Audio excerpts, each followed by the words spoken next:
Open your safe tonight, because one of those sure things might be a costume. That 10-ounce bar you grabbed when prices dipped. That tube of Eagles you promised yourself you'd never touch. Here's the uncomfortable question. How do you prove any of it is genuine? Most people can't, and that's the crack scammers are sliding through. This is Vantage Economics, and if you value information that saves real money, subscribe, because once you see how this works, you'll never buy the same way again. Also, where are you watching from? US, United Kingdom, Germany, Canada, somewhere else? Your location matters here because the pipeline feeding these fakes doesn't respect borders. So what's actually happening to your silver? It started with a routine buyback call. A customer wanted to sell hundreds of ounces back to a dealer. Nothing unusual. The staff ran the first bar through their usual process. The readings looked fine. Correct mass, right size, clean surface. Then they checked another one. Still fine. The customer relaxed. Then the shop did the step most places skip. They took a drill to a different bar from the batch, and the bit didn't behave like it should. The outer layer shaved off, and underneath was a hard gray core. Not silver, not even close. In that instant, the staff realized they weren't looking at a single bad bar. They were looking at inventory contamination. Have you ever wondered why counterfeiters don't bother with cheap things? Because the profit lives where trust lives. Trust is the most expensive ingredient in any market. Years ago, fake bullion was easy to spot. The color felt wrong. The details were mushy. The numbers didn't add up. That era is over. Today's counterfeits are designed with the same seriousness as legitimate products. The criminals aren't guessing, they're measuring. They're using precision tools, good molds, and clever metallurgy, built specifically to defeat the tests normal buyers rely on.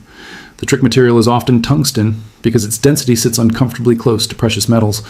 That matters because most quick checks begin and end with weight. If something weighs right, people stop asking questions. But what if weight is the one thing the fake is built to nail? Here's a common method. Start with a real bar design, create a shell, and hide a different core inside. Some operations go further and build layered structures. One layer to fool magnets, another to fool conductivity readers, another to make the surface look perfect under a loupe. The point isn't make it shiny, the point is make it pass. And it does, a lot. Which raises the next question. Why now? It's basic incentives. As silver rises, the reward for fraud balloons. When silver is cheap, counterfeiting is a side hustle. When silver gets hot, it becomes a factory business. A fake 10-ounce piece can cost a fraction to produce and still sell for full market rates. Multiply that by thousands, and suddenly you're not dealing with a random scammer. You're dealing with an industry. Now combine that with a market reality. Physical demand has surged, shelves empty fast, and supply lines are messy. Dealers have to restock. They buy back from the public. They source from secondary channels they'd normally avoid. And the system breaks in a predictable place. Verification capacity. When someone walks in with a large lot, shops can't realistically run deep testing on every single item. They sample. A few from the top, a few from the bottom. If those pass, the whole batch is treated as clean. Counterfeiters know this, so they salt the pile with real pieces on the outside and slip the fakes into the middle, where no one checks. Do you see the weapon here? It's not just metal, it's human workflow, it's time pressure. It's the assumption that a few good tests mean all good product. This isn't only about careless buyers or shady dealers. It's a structural weakness. When authenticating costs more time than a transaction can afford, fraud scales. And right now, fraud is scaling. So where is it coming from? In one major production hub, you can find facilities that look like ordinary manufacturers. Clean signage, modern equipment, professional staff. Inside are laser engravers, presses, plating stations, and quality control benches that resemble legitimate metalworking labs. This isn't a back alley table, it's a production line. And the people running it can be technicians, engineers, and trained specialists. The legal angle makes it worse. In some jurisdictions, replicas can be produced as novelty items, if labeled that way for export. The label is the shield. The moment the shipment leaves, the story changes. A middleman strips packaging, removes disclaimers, and the same item becomes investment silver on a marketplace listing. And yes, the distribution is often digital, auctions, social platforms, local meetups, and peer-to-peer sales. Think about that for a second. How does a buyer in another state verify what a seller photographed under good lighting? They can't. They trust a rating, a profile, a friendly tone, that's all. And years later, when they try to sell, it detonates.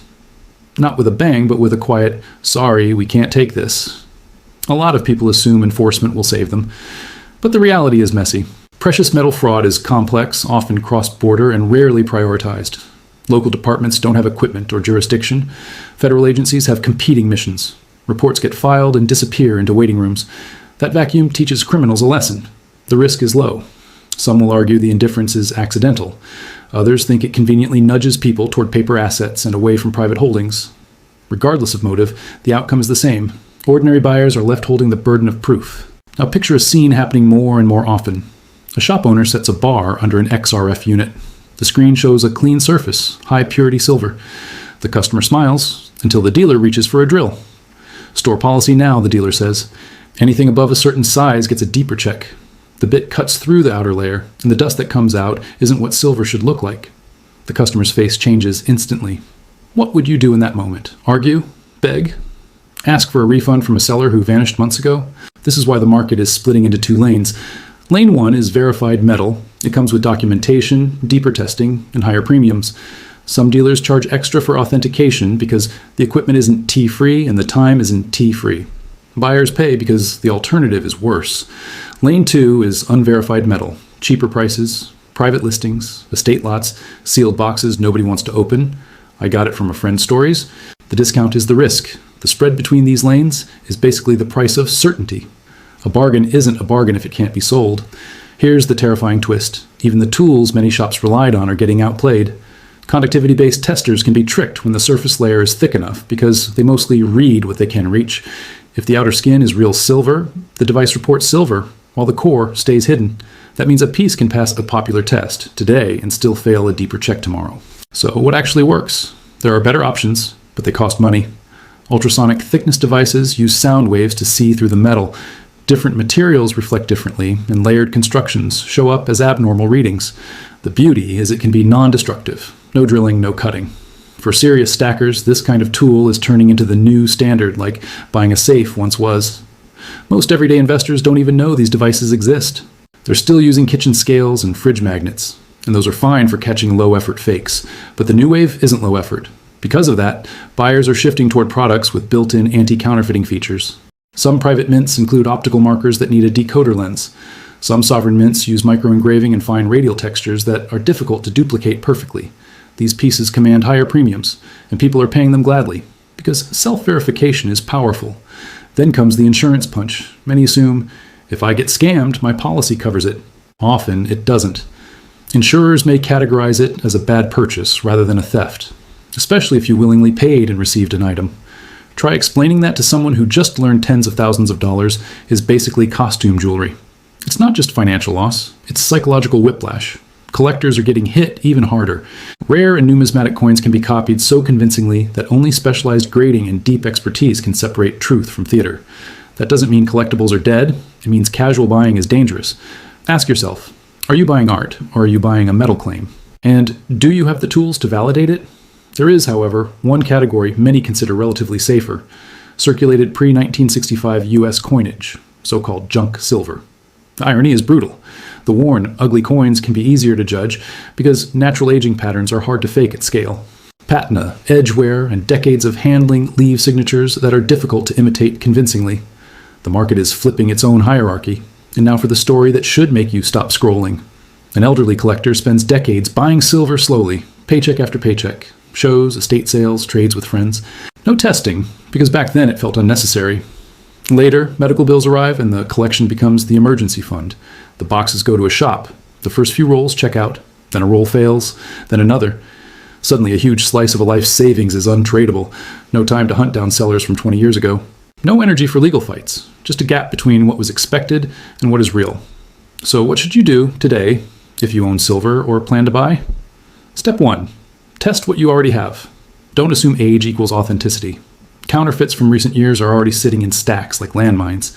Take questionable pieces to a shop with strong testing methods. Pay a reasonable fee. Pride is expensive. Knowledge is cheaper. Step 2.